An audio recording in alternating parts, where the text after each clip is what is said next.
नमस्कार, मैं हूं सोमी प्रकाश बेटा और आज हमारे साथ हैं एसटीओ चंबा नंबर 1 डिवीजन के एचआर चौहान जी।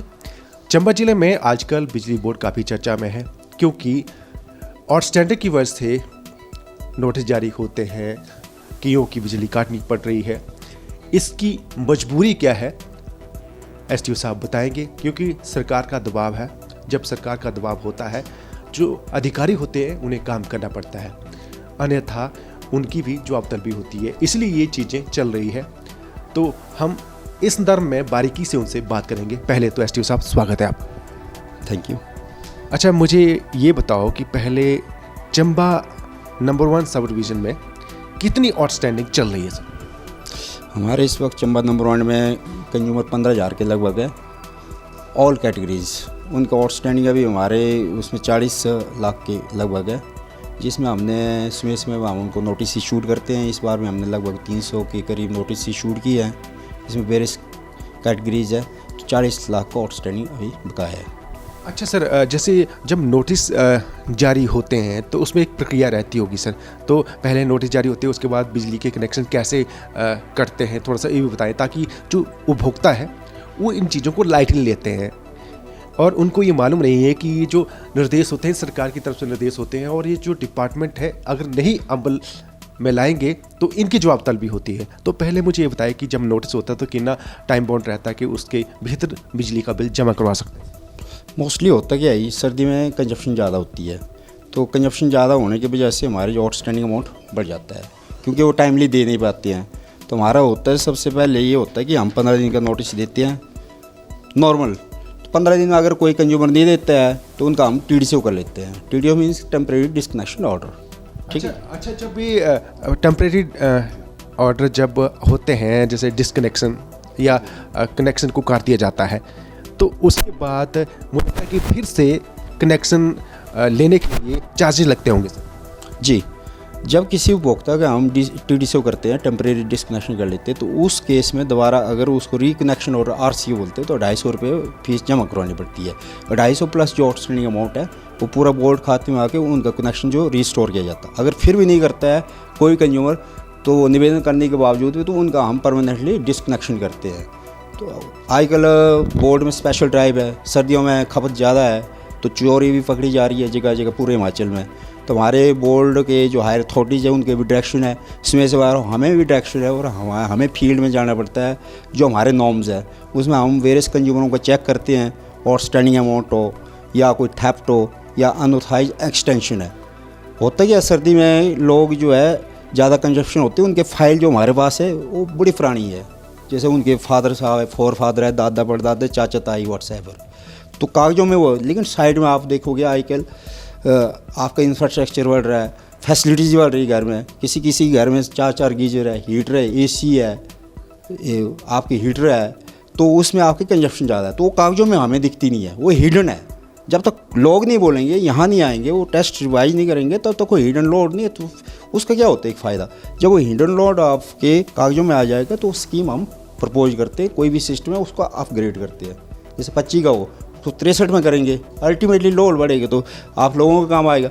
लेकिन होता क्या, पुराना लोड पड़ा हुआ तो सर्दी में ज़्यादा हुआ तो वो हमारे जो है सिस्टम भी उससे डैमेज हो रहे हैं।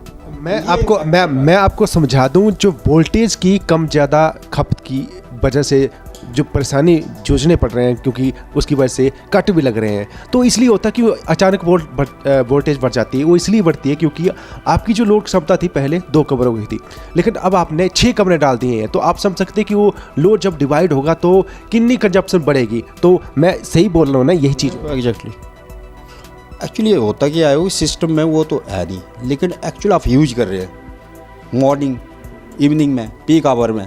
आप गीज़र चलाओगे, हीटर चलाओगे, आपके पड़ोसी चलाएगा, तो अल्टीमेटली जो है किसी से स्पार्क होगा, वहाँ से आपका कई बार वैसे हो जाता है। जो हमारे जॉइंट्स होते हैं होस्ट टू होस्ट होते हैं, बाकी आपका लोड बढ़ेगा तो कई बार ट्रांसफार्मर फ्यूज उड़ जाते हैं। ठीक है जी, उसकी कैपेसिटी रेटिंग के हिसाब से 30 एम्पियर है कि 5-10 एम्पियर के है, जो आपके HT-LT साइड उस हिसाब से हमारे फ्यूज़ होते हैं। तो वो क्या है, वो एक प्रोटेक्शन सिस्टम है। ठीक है जी, जब लोड बढ़ेगा तो प्रोटेक्शन के लिए फ्यूल जाता है, फिर हम दोबारा रीइंस्टॉल करते ताकि हमारा सिस्टम मेंटेन रहे। तो इसलिए हम बार बार उपभोक्ताओं से निवेदन करते हैं कि सर्दी में अनावश्यक आपके गीजर हीटर वो ना चलाएँ, जो भी अप्लायंसेज है जब आप दूसरे कमरे में जाते हो तो उनको बंद करें, चोरी नहीं करें और अपने लोड को रेगुलाइज करें। इसके अलावा हमने आजकल EKYC भी की हुई है। EKYC जी, EKYC में हम हाउस टू हाउस जा रहे हैं, डोर टू डोर जाए। हमारे यहाँ स्पेशल ड्राइव है, सीनियर सिटीजन के लिए हमने काउंटर भी खोल रखे, तो आप दफ्तर में आके भी EKYC कर सकते हैं और घरों में, ताकि हम एग्जैक्ट अपने जो है जितने भी कंज्यूमर है उनको वेरीफाइड कर सके। उस हिसाब से उनको फिर आगे आने वाले दिन जो वो स्कीम है इम्प्लीमेंट, उसमें उनको फ़ायदा मिल सके।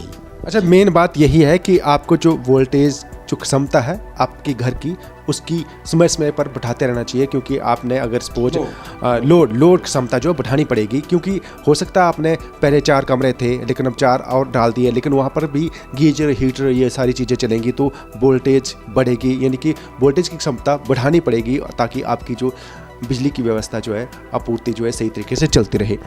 अच्छा सर, मैं ये भी जानना चाह रहा हूँ कि चंबा ज़िले में काफ़ी ऐसे सरकारी डिपार्टमेंट है काफ़ी चर्चा में रहते हैं।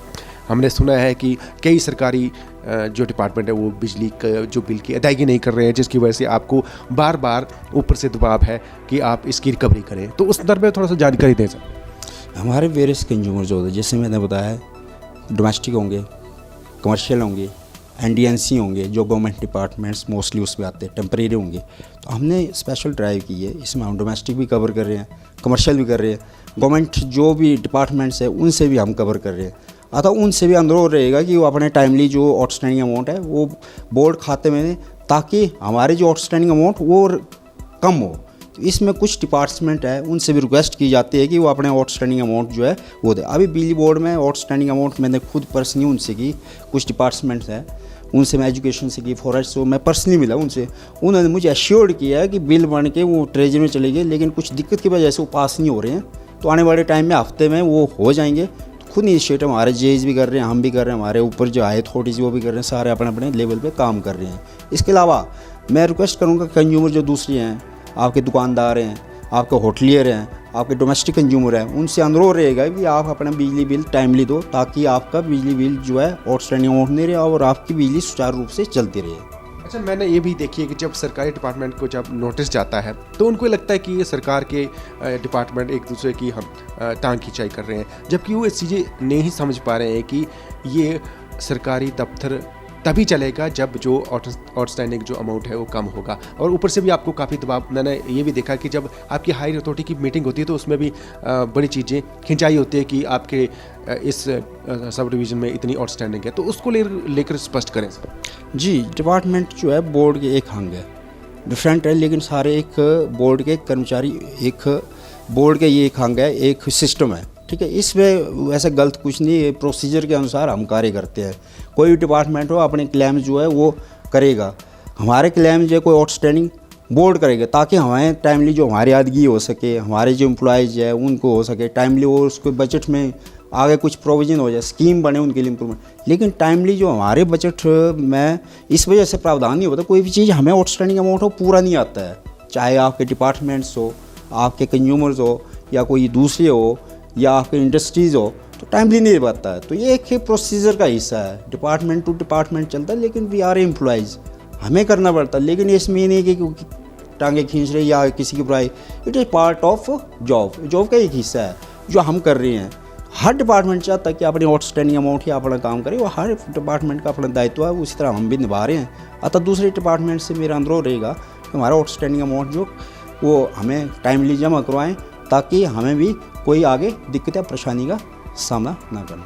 अच्छा सर, चूँकि सर्दियों का सीज़न है तो लाइट ना जाए, इसके लिए भी तैयारी की होगी सर आप? जी, हमें सर्दियों के लिए स्पेशल ड्राइव की हुई है। अभी हमने जेज को भी लगा दिया जगह जगह पे, वो आपके जितने भी हमारे LT-ST लाइन है, ट्रांसफार्मर है, उनकी आप चेकिंग करो, DTR। और हमारे जो कॉन्ट्रैक्टर है उनको भी हमने बोले, सर्दी में अगर कोई स्नो डैमेजेस या रेस्टोरेशन कोई होता है, उस कार्य को हम तुरंत प्रभाव से वहाँ पे वो लगा के उसको रिस्टोर करते हैं। तो अभी ऐसे कोई नहीं है, लेकिन हमने सर्दियों के लिए तैयारी कर दी, और अपने स्टाफ को भी हमने बता दिया, जहाँ जहाँ हमें लगता है वहाँ हम उसकी तैयारियाँ कर रही हैं।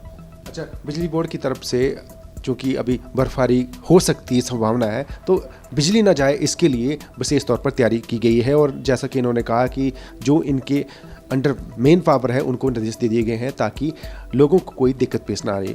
साथ ही इनका ये भी आह्वान है कि जो आउटस्टैंडिंग है, जो बिल की अदायगी नहीं करते हैं, वो प्राथमिकता के आधार पर करें ताकि उनकी आउटस्टैंडिंग भी खत्म हो और इनकी रिकवरी का जो दायरा हो वो भी सीमित हो।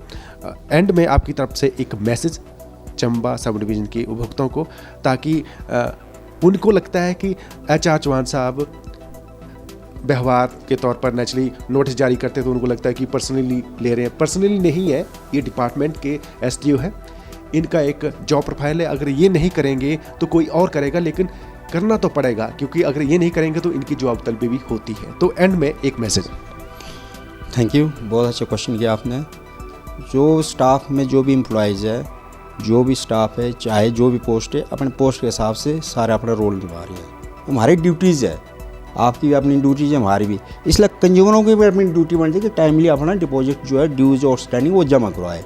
वो भी हमारे भाई है, वो भी हमारे तरह, हम भी कंज्यूमर है, लेकिन हम बोर्ड के पार्ट है, उस तरह आप भी अपने पार्ट है, वो भी अपना पार्ट निभा रहे हैं सारे। तो इसलिए आम जो चंबावासी हो या जो सराउंडिंग एरिया के जो भी नंबर 1 के उपभोक्ता है, उनसे निवेदन किया जाता है कि वो अपने टाइमली जो है आउटस्टैंडिंग अमाउंट वो जमा करवाए, बोर्ड करवाए, कार्यालय में करवाए, हमारे बिल डिस्ट्रीब्यूटर साइड में उनको करवाए, साथ में KYC भी करवाए, अपने आधार की, अपने ID मीटर की।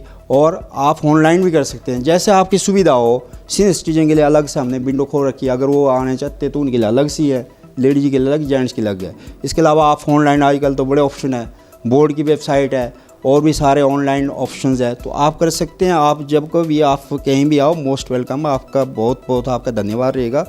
आप किसी भी मीडियम से करें, लेकिन हमें पूर्ण सहयोग दें। अतः मैं लास्ट में यही आशा करता हूँ आम पब्लिक उपभोक्ताओं से कि वो विद्युत की आयदगी जो उपभोक्ता की जो बिल होते हैं वो समय पे जमा करवाएं, ताकि उनके जो मीटर वो डिस्कनेक्ट नहीं हो और वही जो अमाउंट वो आगे स्कीम में उन्हीं के काम में आए। बहुत बहुत धन्यवाद। बहुत बहुत धन्यवाद जी।